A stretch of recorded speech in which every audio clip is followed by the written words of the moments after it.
번째, 준비된 제사장 가문의 무인들이라고 하는 제목으로 이야기를 합니다.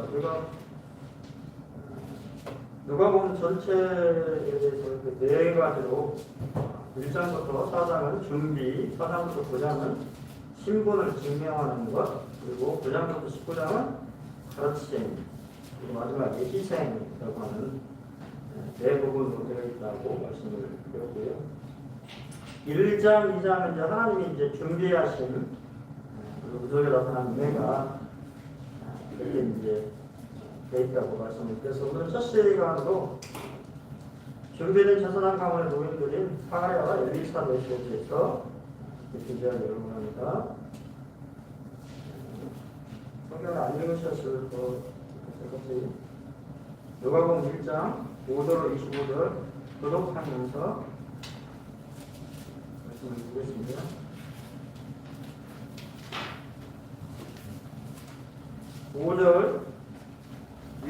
유대왕 헤롯 때에 아비야 마누엘 제사장 한 사람이 있었으니 이름은 사가랴, 그의 아내는 아론의 자손이니 이름은 엘리사벳이라.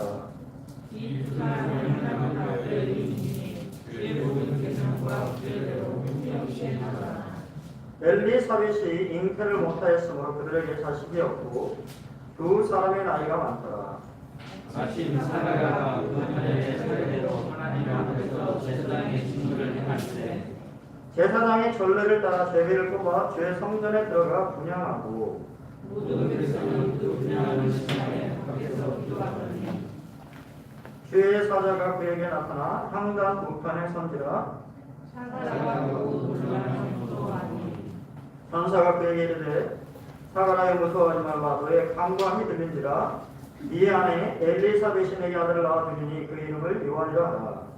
너도 기뻐하고 즐거워할 것이요 많은 사람도 그의 편함을 기뻐하리니 이는 그가 주 앞에서 큰 자가 되며 포도주나 독한 술을 마시지 아니하며 모태로부터 성령의 충만함을 받아 이스라엘 자손을 주 곧 그의 하나님께로 많이 돌아오게 하겠습니다. 그가 또 엘리야의 심령과 능력으로 주 앞에서 먼저 와서 아버지의 마음을 자식에게 거스르는 자를 의인의 슬기에 돌아오게 하고 주를 위하여 세운 백성을 준비하리라. 사가랴가 천사에게 이르되 내가 이것을 어떻게 하리요 내가 늙고 하며 나이가 많으니라. 천사가 대답하여 이르되 나는 하나님 앞에 서 있는 가브리엘이라. 이 좋은 소식을 전하여 내게 말하라고 보내심을 받았노라. 그가 이 일이 날까지 내가 말을 듣는 자가 되어 능히 말을 못하리니 이는 내가 내 말을 믿지 아니하느니라. 내가 이르면 내 말이 이루어지리라 하더라. 백성들이 사가랴를 기다리며 그가 성전 안에서 지체함을 이상히 여기더라. 그가 나와서 그들에게 말을 못하니 백성들이 그가 성전 안에서 환상을 보시라 하더라. 그가 몸짓으로 뜻을 표시하며 그냥 말 못하는 대로 하니 그 직무의 날이라 되매 집으로 돌아가니라. 이에 그의 아내를 하고 다섯 동안 숨어 있으며 이르되 주께서 나를 돌아보시는 날에 사람들 앞에서 내 부끄러움을 얻게 하시려고 이렇게 행하시니라 하더라. 아멘.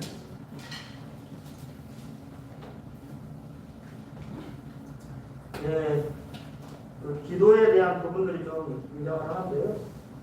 그 부분은 다음 시간에 좀 다루기로 하겠습니다. 먼저 우리는 신실한 제사장을 만나게 됩니다. 구절에서 시대를 탓하지 말라라고 하는 구절을 따라갔는데 유대왕 헤롯 때라고 성경은 먼저 언급을 하고 있어요. 우리가 성경을 읽을 때 그 배경과 분위기를 읽는 것이 상당히 이제 중요한데 유대왕 헤롯 때라고 하는 이 누가가 그런 시대적인 배경을 설명을 하고 있습니다. 우리는 이 구절에 너무 쉽게 읽고 지나갑니다. 이 구절에는 어둡고 불길하며 무시무시한 분위기가 암시되어 있습니다. 헤롯은 헤롯 대왕을 가리킵니다. 그는 이두베 사람, 곧 에돔 출신으로서 비상한 정치적 청년가였고 잔인한 독재자였습니다. 그의 통치를 조금 살펴보면 통치 초기에 권력 기반을 잡기 위해서 피해 수청을 단행을 했어요. 그래서 자신의 아내가 이 10명이 있었는데 그의 아내도 죽이고 장모도 죽이고 동서도 죽이고 또 그의 이제 이 어떤 지세력이었던 그러한 사람들까지도 처형시켰습니다. 그리고 또 그러한 기반을 잡은 후에는 이 건축 사업, 저도 이제 제가 이스라엘에 이제 선교순례를 다녀왔는데요. 헤롯의 이 그 작품들이 상당히 많이 나와 있어요. 지금 이스라엘에 가면. 그래서 이제 건축 사업들을 상당히 많이 했는데 황제 신전을 또 지었고 극장이라든가 경기장, 체육관, 목욕탕, 또 새 도시를 건축을 했고 또 우리가 잘 아는 대로 이스라엘 백성들, 그러니까 유태인들의 마음을 사기 위해서 성전을 건축을 했습니다. 그래서 사마리아를 재건하여 황제를 기념하기 위해 그 이름을 세바스테라고 불렀고 가이사라의 항구 도시를 건설을 했습니다. 지금도 가보면 가이사라에 그런 유적지가 남아 있어요. 요새와 왕국을 건축했고 또 헬라주의자들만 요직에 앉힘으로써 바리새인들의 반발을 샀습니다. 우리가 잘 알고 있는 통치 말기에는 자기 아들들을 죽였어요. 그리고 아기 예수의 출생 소식을 듣고 베들레헴의 2살 이하의 유아들을 학살했다고 하는 사건이 마태복음 2장에 등장합니다. 그리고 주전 4년에 심한 악질로 여리고에서 죽음을 맞이했습니다. 어떠세요? 분위기가 만만한 사람이 아니지요. 성경은 창세기 27장 41절에 우리가 잘 아는 것처럼 그 아비가 야곱에게 축복한 그 축복으로 인하여 에서가 야곱을 미워했다라고 되어 있습니다. 이건 단지 에서가 야곱을 미워한 것도 포함되지만 실제적으로 그의 후손들인 에돔 족속이 유대인들과 상당히 관계가 안 좋았던 것을 보여주고 있고요. 또 동일하게 헤롯 대왕은 이 에서의 후손이죠. 그래서 실제적으로 유대인들을 미워하는 그런 마음들을 그의 마음 가운데 가지고 있었다. 그리고 결국 영적으로 보면 헤롯 대왕은 예수님을 통한 하나님의 구속 사역을 해방하려고 했던 사단의 하수인 역할을 하게 되었습니다. 유대왕 헤롯 때의 아비야 바늘의 제사장 하나가 있으니 이름은 사가라요. 그 안에는 아론의 자손이니 이름은 엘리사벳이다. 어둠이 가장 깊다는 것은 해가 떠오를 때가 되었다라고 하는 의미를 말하고 있습니다. 하나님께서 계획하신 구원 역사의 시작이 막 시작되고 있었습니다. 하나님의 구원 역사는 아주 평범한 제사장 가문의 한 노부부를 통해서 시작되었습니다. 사가랴.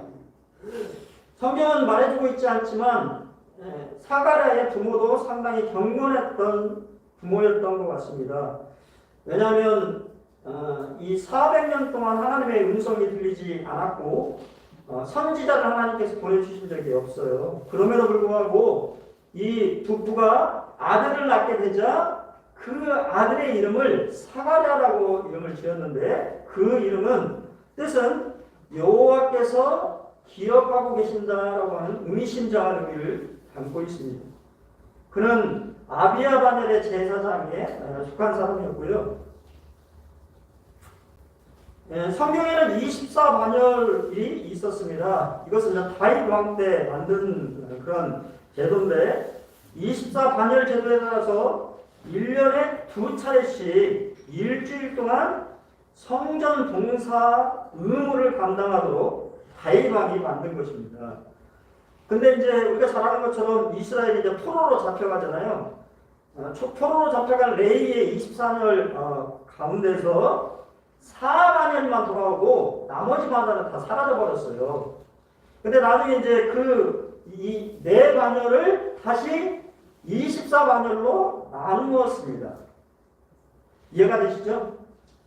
그래서 다시 24반열을 재정비를 했어요. 그래서 실제 이 사가랴가 성전 봉사의 의무를 감당했을 때도 동일하게 24반열로 돌아가고 있었죠. 지금 근데 이렇게는 안 돌아갔겠죠. 왜냐하면 20반열이 사라져버렸기 때문에. 당시에 제사장은 약 18,000명에서 2만 명 정도가 제사장이 있었다고 해요. 그리고 그것을 나누어 보면 아비야 반열에는 대략 800명가량의 제사장이 존재하고 있었다고 하는 것을 말해주고 있습니다. 그의 아내 엘리사벳은 또 의미심장한 이름을 갖고 있죠. 그녀는 사실은 사가랴보다 더 좋은 가문에 속합니다. 아론의 가문이죠. 제사장 가문 중에서 가장 으뜸되는 가문의 출신인데, 또 동일하게 엘리사벳은 하나님은 나의 맹세자다라고 하는 뜻을 가지고 있는 참 이름을 의미 있게 이렇게 지었죠. 성경은 이 두 사람에 대해서 이렇게 평가합니다. 이 두 사람이 하나님 앞에 의인이니 주의 모든 계명과 규례대로 흠이 없이 행했다. 의인이란 죄 없음을 뜻하지는 않습니다. 의인이란 사람이 하나님의 뜻과 방법을 이해하는데 신실하게 응답했다라고 하는 의미를 담고 있다고 합니다. 그러니까 이 사가랴와 엘리사벳이 죄가 없는 그러한 이 완전 무결한 삶을 살았다라고 하는 것이 아니라, 그들이 우리와 동일하게 죄성을 가지고 있고 죄인이었지만 그가 하나님의 뜻과 방법에 대해서, 하나님의 말씀에 대해서 실제적으로 이해하고 있었고 그 말씀에 따라서 살아가고 있었다라고 하는 것을 의미합니다. 그 대표적인 것이 노아와 욥에 대해서도 당대의 의인이다라고 성경은 표현하고 있지요. 이 구절은 두 사람의 영적인 상태를 말해주고 있습니다. 계명은 도덕법을 가리키고 규례는 의식법을 가리킵니다. 그들은 율법뿐만 아니라 그 율법의 세부적인 아주 자세한 그런 하나님을 어떻게 섬겨야 되는 그런 부분에까지도 상당히 경건한 사람들이었다라고 하는 것을 말해주고 있습니다. 이거는 두 사람에 대한 훌륭한 묘사입니다. 하나님 언제나 자신이 택하신 남은 자를 두십니다. 아까도 말씀드린 것처럼 헤롯 대왕 때에 지금 이 사가랴라고 하는 사람, 또 엘리사벳이라고 하는 사람의 그러한 삶의 모습이 성경은 중요하다라고 하는 것을 우리에게 말해주고 있는 것이에요. 왜냐하면 그 시대의 상황은 종교 지도자들도 상당히 타락해버린, 돈벌이에 집착하고 실제적으로 하나님이 말라기에 말하고 있는 것처럼 먼저 이 타락한 그런 모습들을 보이고 있었던 가운데서도 그들의 전혀 영향을 받지 않고 그들의 삶이 하나님 앞에서 경건한 삶을 살아가고 있었다고 하는 것입니다. 오늘 본문의 주인공인 노부부 사가랴와 엘리사벳은 어둡고 타락한 시대를 탓하는 대신에 하나님의 말씀에 순종하여 자신들에게 주어진 자리에서 묵묵히 자신의 일들을 수행하고 있음을 보여주고 있습니다. 시대를 탓하며 불평불만하기는 쉽습니다. 하지만 시대가 어둡다고 불평불만하기보다는 이 시대에 하나님께서 우리에게 주신 소명과 책임이 무엇인지를 깨닫고 하나님 앞에서 올바른 믿음의 삶을 살아야 할 것입니다. 우리는 코로나19라고 하는 시대적인 상황을 맞고 있죠. 한 번도 경험해보지 못한, 예전에 이렇게 마스크 벗고 우리가 함께 예배 드렸던 것이 참 얼마나 그렇지 않습니까? 그런 것들이 참 감사한 것 같아요. 우리가 이런 걸 경험하지 못했다고 한다면 그런 감사가 있을까요? 당연하게 생각하지 않겠어요? 예배당에 나와서 예배드리고 함께 이 찬송을 부르며 감사를 드리고 또 함께 식사를, 참 저는 요새 참 성도들 만날 수가 없으니까 식사를 할 수가 없어요. 5인 이상 금지 해놓으니까 뭐 이렇게 만나가지고 함께 이렇게 식사하면서 교제를 좀 이렇게 하고 싶은데도 할 수가 없습니다. 하지만 우리가 그런 것들을 생각할 때 그런 것을 불평불만 하기보다는 우리가 예전에 가졌던 참 그런 이 성도 간의 교제를 함께 나눴다라고 하는 그것이 얼마나 감사할 일인지, 우리가 다시 언젠가는 코로나19가 종식되겠죠. 그랬을 때 다시 우리가 그러한 삶으로 돌아갔을 때 우리는 얼마나 그런 것에 대해서 감사하며 살아갈지 우리가 한번 생각해 봐야 된다고 하는 것입니다. 우리는 8절로 17절에서 두려워하는 제사장을 만나게 됩니다. 마침 사가랴가 그 반열에 차례대로 제사장의 직무를 하나님 앞에 행할세 제사장의 전례를 따라 제비를 뽑아 주의 성소에 들어가 분향하고 모든 백성은 분향하는 시간에 밖에서 기도하더니, 미시나라고 하는 탈무드의 한 부분이 있는데요. 당시에 많은 제사장들이 있었기 때문에 아까 말씀드린 것처럼 그 당시에는 18,000에서 2만 명가량이 제사장이 있었고, 아비야 반열에는 800명에서 900명가량이 있었어요. 그렇게 따져보면 자신의 생애에 한 번밖에 분향할 수 없거나 그런 기회가 평생에 한 번도 오지 않을 수도 있다고 하는 것입니다. 하지만 어떻게 됐든 간에 사가랴는 제비가 뽑혔어요. 제비를 뽑는 일은 하나님의 뜻을 확인하는 기계적인 방법이었습니다. 우리가 잘 아는 것처럼 그렇기 때문에 사도행전 1장에서도 가룟 유다의 사도직을 대신해서 사도를 뽑을 때 누가 뽑았죠? 이 제비라고 하는 방법, 구약에 사용했던 이 제비를 뽑는 것을 통하여서 사도를 대신하는 그 사도를 뽑게 되는 것을 우리가 보게 되잖아요. 실제로 같은 시간에 임무를 수행하는 제사장들이 여러 명 있었다고 하는 것입니다. 그래서 제비를 뽑는다라고 하는 것은 결정을 짓는 정규적인 그런 방법이었죠. 그러면 지금 제비를 뽑아야 될까요? 어떻습니까? 제비를 뽑나요? 제비를 뽑지 않지요. 지금은 제비를 뽑지 않지요. 저는 이제 우리가 그 캠벨 모간이 한 사도행전의 강의에 보면 하나님이 준비하신 사도가 누구냐면 사도 바울이에요.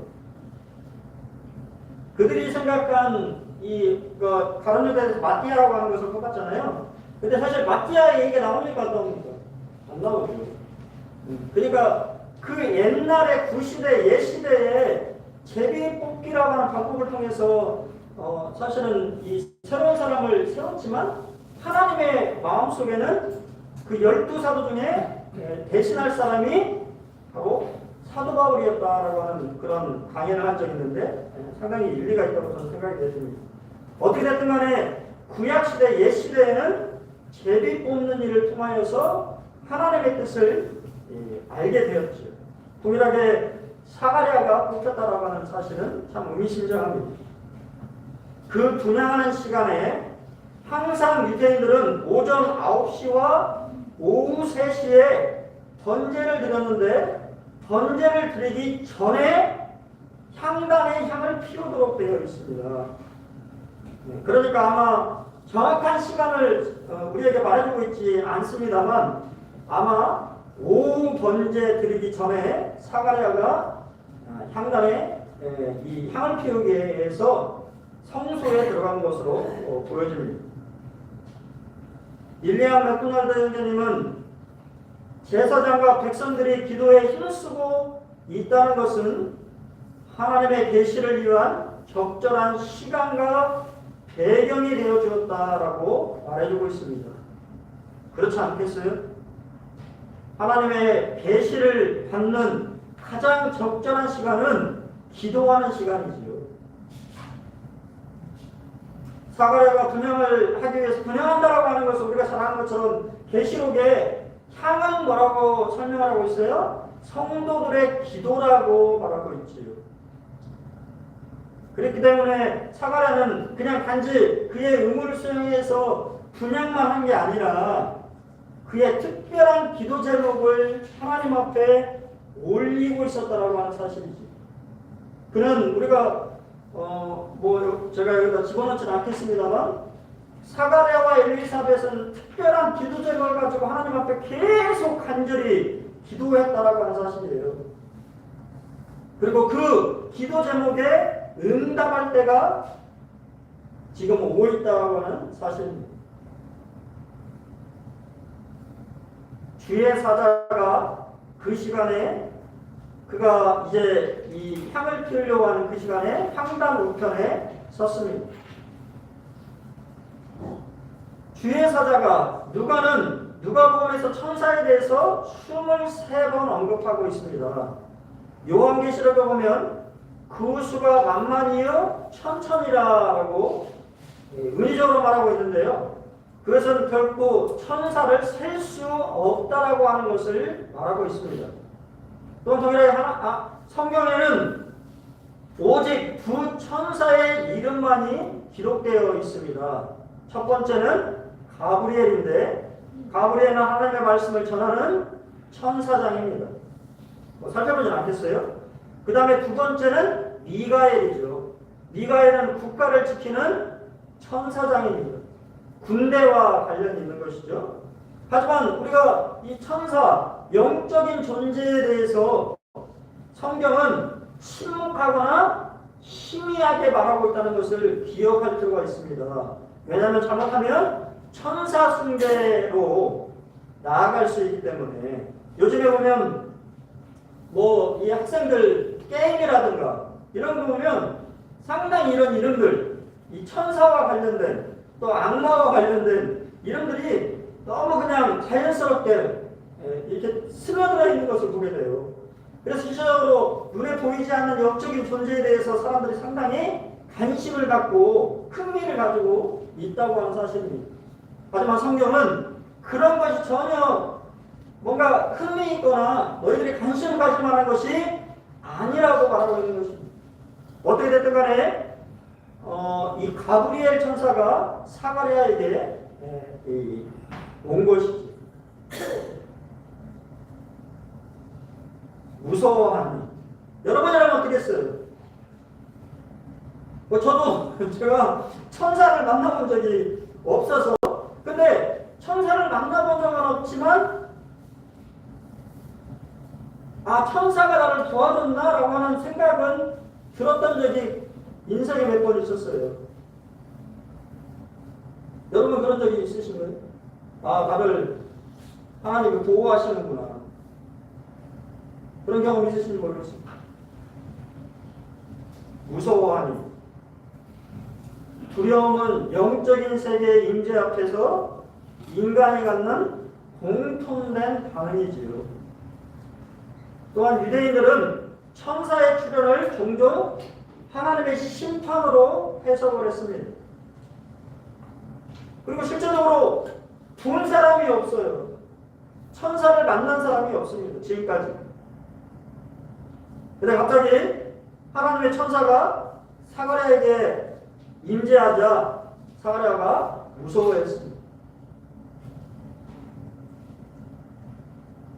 그래서 우리 잘 아는 참 너무도 많이 언급되는 뭐라고 합니까?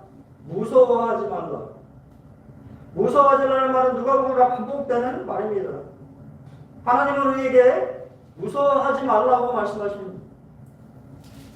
우리는 어떠한 일로 인해서 두려움을 느끼고 불안을 느끼는데 하나님은 우리에게 무서워하지 말라고 말씀하십니다.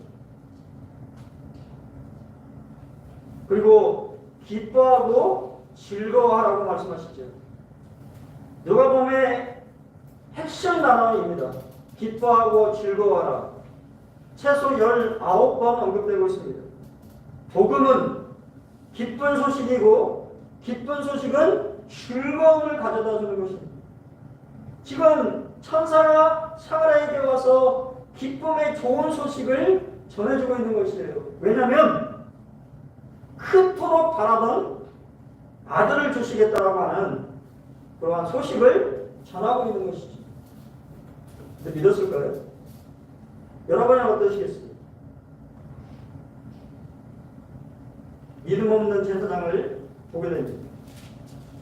누가는 사가랴와 마리아를 대비해서 우리에게 보여주고 있는데, 이 제사장 가문에 우리 앞에서 봤을 때 상당히 신실한 그러한 모습을 보였던 사가랴이지만 전체적인 분위기는 불신하는 것을 보게 돼요. 믿음이 없는 모습을 보게 됩니다.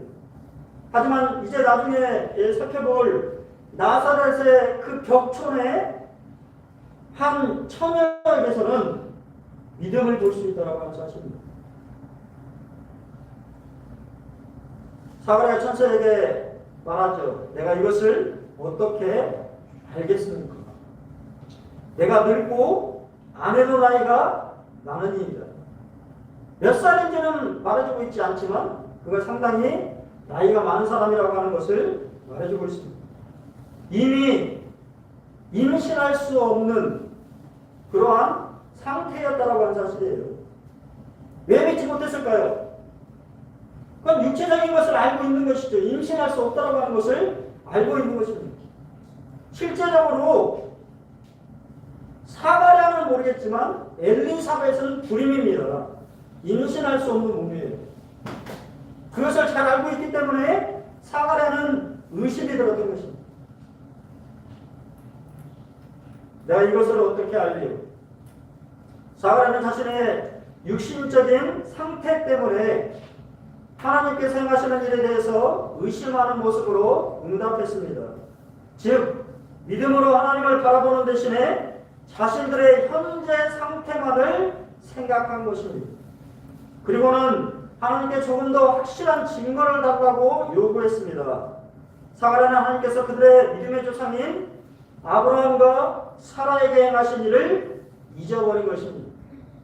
여러분은 어떤가요? 우리가 믿음이 있다고 말하지만 우리가 얼마나 자주 우리 자신의 한계와 우리 자신의 모습만 생각할 때가 너무나 많지 않습니까? 사가랴의 불신을 비판하기에 앞서 우리 자신과 우리의 믿음은 얼마나 견고한지에 대해서 살펴봐야 합니다. 우리가 그를 비판하기보다는 나는 내가 지금 믿음 안에 서 있는지, 아니면 그냥 내 주변 환경과 내 주변 상황과 아니면 내 자신의 그러한 현재적인 모습만을 바라보고 있는지 우리는 우리 자신을 한번 들여다봐야 할 것입니다. 마태복음 12장 38절에 그때 서기관과 바리새인 중 몇 사람이 말하되 선생님이여 우리에게 표적 보여주기를 원하나이다. 마태복음 16장 1절에 바리새인과 사두개인들이 와서 예수를 시험하여 하늘로부터 오는 표적 보이기를 청하니, 요한복음 2장 18절에서도 이에 유대인들이 대답하여 예수께 말하기를 네가 이런 일을 행하니 무슨 표적을 우리에게 보이겠느냐. 6장 30절에 그들이 볼 때 그러면 우리가 보고 당신을 믿도록 행하시는 표적이 무엇이니까? 하시는 일이 무엇이니? 우리도 저 시대에 살던 수많은 사람들과 별반 다르지 않다라고 하는 것입니다. 하나님을 믿는다고 말하지만 하나님이 말씀하시는 그 말씀에 표적 보여주시기를 구하는 것이죠. 하나님, 제가 믿기는 믿는데요, 표적을 좀 보여주시면 안 될까요?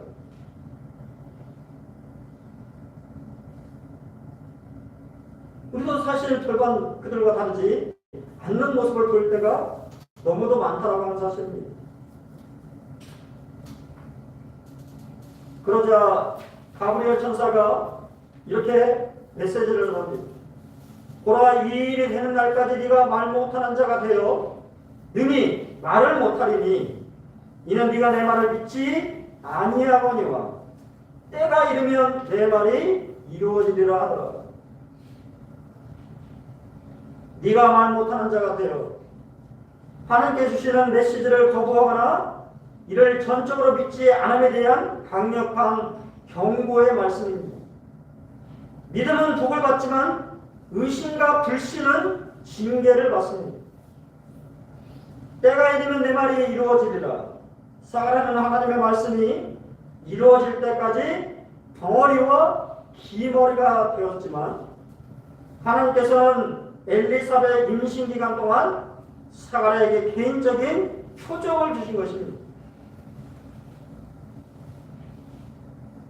고린도후서 4장 13절에 기록된 바 내가 믿는 거로 말하였다 한 것 같이 우리가 같은 믿음의 마음을 가졌으니 우리도 믿는 거로 또한 말하노라.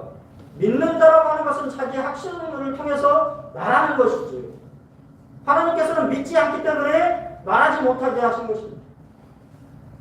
입과 귀를 닫아버리신 것입니다. 일리아 맥도날드님은 하나님의 말씀에 의심을 품을 때마다 신자는 그의 간증과 노래를 상실하게 된다. 불신은 입술을 다물게 하되 믿음이 돌아와 찬양과 증거를 바랄 때까지 그렇게 한다라고 말하고 있습니다. 우리가 하나님의 말씀에 의심을 품을 때 우리는 하나님에 대해서 담대히 말할 수가 없지요. 그 입에서 하나님에 대해서 찬양하지도 않습니다. 그냥 내 생각에 몰두하고 있는 것입니다. 그럴 때는 하나님 우리의 입을 닫게 하시는 것입니다.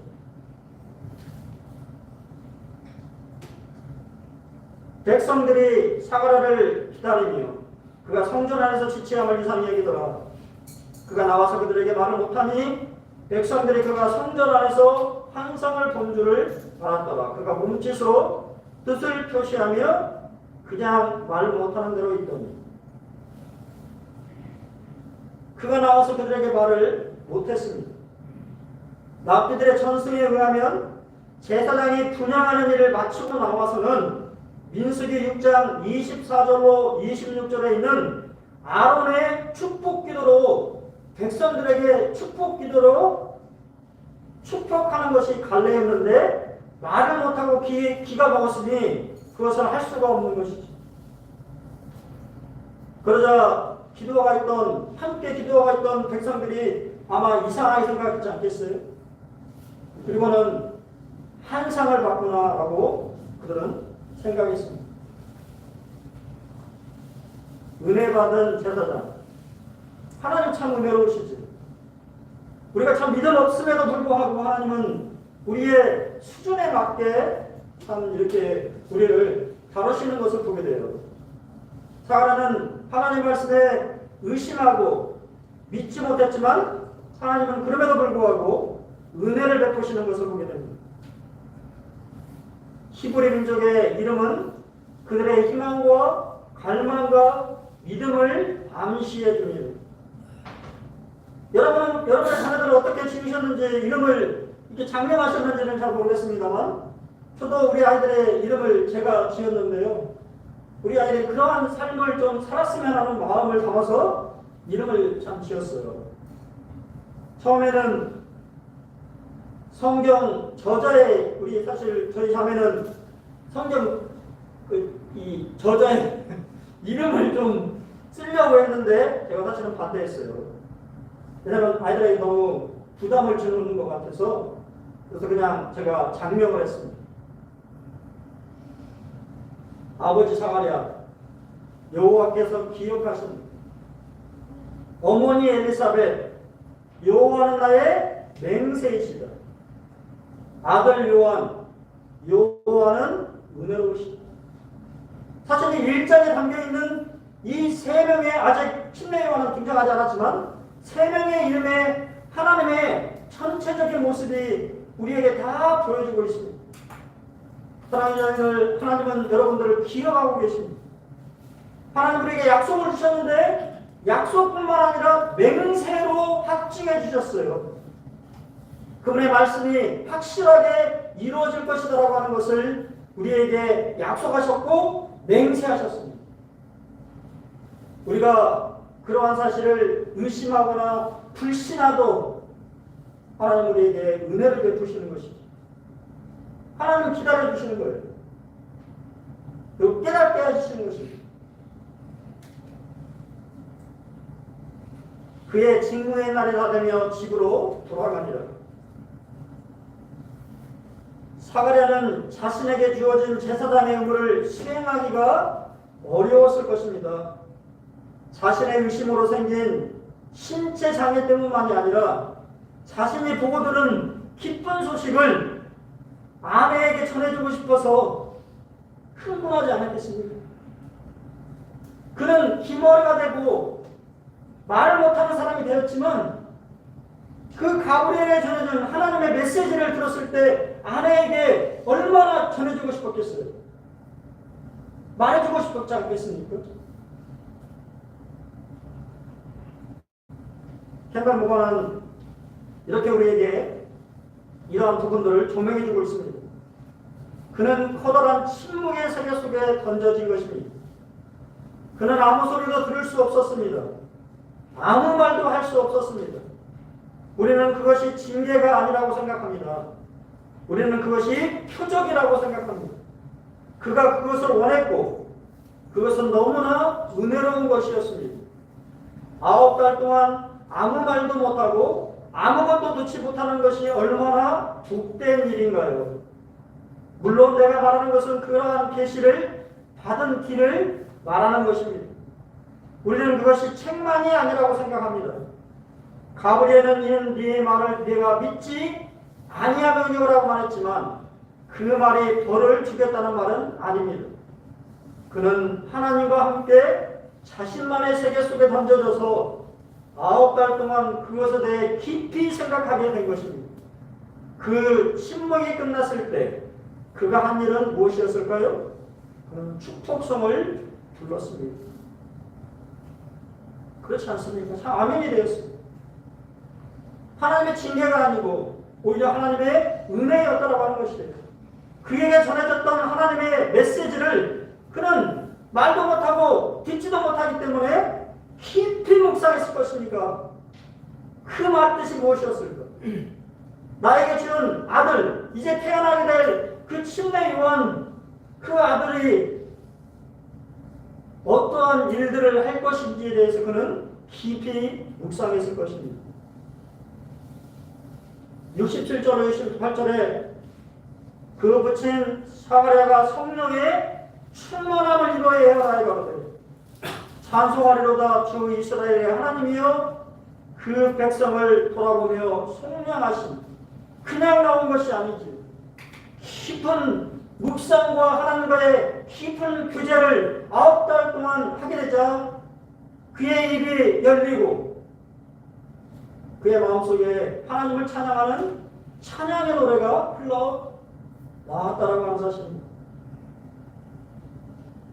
시편 119편 71절에 고난받는 것이 내게 유익이라 이로 말미암아 내가 주의 율례들을 배우게 되었나이다. 여러분 정말 이 말씀이 아멘이 되십니까? 여러분 율례라고 하는 것은 율법의 세부사항을 말하는 건데 율례를 통해서 하나님을 어떻게 섬길 수 있는지를 배우는 것입니다. 여러분이 하나님 주시는 어려움들을 통해서 내가 하나님을 더 어떻게 섬길지 내가 어떻게 더 헌신할지 배우고 있습니까? 그래야 된다고 하는 것이에요. 그냥 그랬구나라고 하는 것이 아니라 그러한 일들을 통해서 내가 더 하나님 앞에 헌신하고 하나님이 어떠한 분이신지를 알게 됐으므로 하나님을 더 잘 섬기는 헌신의 자리로 나와야 된다고 하는 사실입니다. 그것이 주의 율례를 배운 것입니다. 사가랴는 9달 동안 그가 표적을 피했기 때문에 하나님 표적을 주셨고 그 표적을 통하여서 하나님을 배우게 된 것입니다.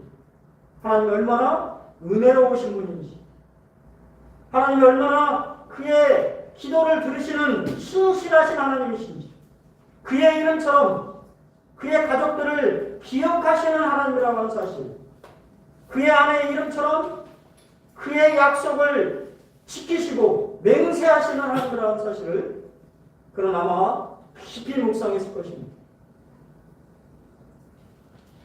이후에 그의 아내 엘리사벳이 잉태하고 5살 동안 숨어 있으며 이르되 주께서 나를 돌아보시는 날에 사람들 앞에서 내 부끄러움을 얻게 하시려고 이렇게 행하심이라 하더라. 왜 숨어 있었을까요? 그런 생각 해보셨습니까? 성경은 5살 동안 숨어 있었다고 말하고 있습니다. 엘리사벳은 자신의 부끄러움을 얻게 하신 하나님의 자비를 찬양하며 즐거워했지만 사람들의 경악과 호기심을 피하기 위해 임신 사실을 숨겼던 것 같습니다. 그만큼 그들의 나이가 많았다고 하는 사실을 보여주는 것이죠. 축하! 이게 좀 다연세가 많으시니까, 응? 60대 먹으신 분들이 임신을 했다고 하면 여러분은 축하하시겠어요? 어떠십니까? 그런 호기심이나 그런 것들을 피하기 위해서 오히려 5달 동안 숨겼어요. 임신 사실. 예레미야 32장 17절에 슬프도소이다 주 여호와여 주께서 큰 눈과 드신 팔로 천지를 지으셨사오니 주에게는 능치 못할 일이 없으시나이다. 하나님 천지 만물을 창조하시는 창조주 하나님이시죠. 창조주 하나님이라고 하는 뜻은 무에서 유를 만들었다라고 하는 뜻이지 않습니까? 하나님은 능치 못하실 일이 없는 분이시죠. 전능하신 하나님이십니다. 하나님 그들이 온전히 그러한 것을 믿지 못했지만 하나님 그들에게 은혜를 베푸셨습니다. 한 말씀이 더 떠올랐어요. 에베소서 3장 20절에 우리 가운데서 역사하시는 능력대로 하나님 지금도 우리 가운데서 역사하고 계시죠. 여러분 지금 이렇게 앉아있는 에너지를 하나님 주신 거예요. 그렇지 않습니까? 하나님이 나에게 일어날 수 있는 힘을 주셨기 때문에 오늘 일어나서 건강한 몸으로 예배당에 나와 있는 것입니다. 또한 동일하게 성령으로 우리 가운데서 지금 임재하시고 우리에게 함께 하시는 것이죠. 우리가 구하는 거나 생각하는 모든 것에 더 넘치도록 하실 이에게 하나님은 넘치게 부어주시는 분이죠. 우리가 생각하는 것, 구하는 것, 하지만 그것이 완벽하지 않을 수 있잖아요. 하지만 하나님은 완벽하신 분이기 때문에 우리에게 가장 필요한 것이 무엇인지를 알고 딱 그만큼 인도하시는 것입니다. 참 그런 하나님이 있음을 인해서 감사가 참 됩니다. 하나님 우리가 구하는 것이나 생각하는 것 이상으로 우리의 가장 좋은 것을 주시기로 하시는 아버지 하나님이시죠. 하나님의 준비된 제사장 가문의 노인들인 사가랴와 엘리사벳은 하나님의 자비하심으로 그들이 원했던 아들을 가지게 되었습니다. 그냥 아들도 아닌 하나님의 아들의 앞길을 준비하는 선구자로 출생할 아들입니다. 아들의 출생은 곧 메시아께서 곧 오신다라고 하는 증거였습니다. 임신하는 기간 동안 그들은 참으로 즐거움과 기쁨과 흥분된 나라들이었을 것입니다. 사랑하는 여러분들, 히브리서 10장 37절로 38절에 잠시 잠깐 오면 오실 이가 오시리니 지체하지 아니하신다고 말씀하셨습니다. 나의 의인은 믿음으로 말미암아 산다고 말씀하시고 또한 뒤로 물러가는 내 마음이 그를 기뻐하지 아니하리라고 말씀하셨습니다. 주님이 가신 지가 어헌 2000년이 넘었지요. 하지만 주님의 말씀은 내가 곧 오겠다고 말씀하신 것입니다. 오늘 밤에 오실 수도 있는 거예요. 그렇다고 했을 때 나는 믿음으로 살고 있는지, 저 사가랴와 엘리사벳이 하나님의 약속을 의지하고 그들이 간절히 기도했던 메시아의 오심을 그들이 대망했던 것처럼 사랑하는 자는 우리는 이 시대를 살아가면서 주님의 오심을 간절히 소원하고 있는지 한번 돌아보기를 원합니다. 그리고 내가 정말 주님의 오늘 밤에 오신다고 하더라도 내가 믿음으로 살아가고 있는지 우리 한번 생각하기를 원합니다. 어쨌든 간에 하나님은 은혜를 베푸시는 하나님이십니다. 사가랴와 엘리사벳이 주님의 오심에 준비된 사람들이었다라고 하는 사실.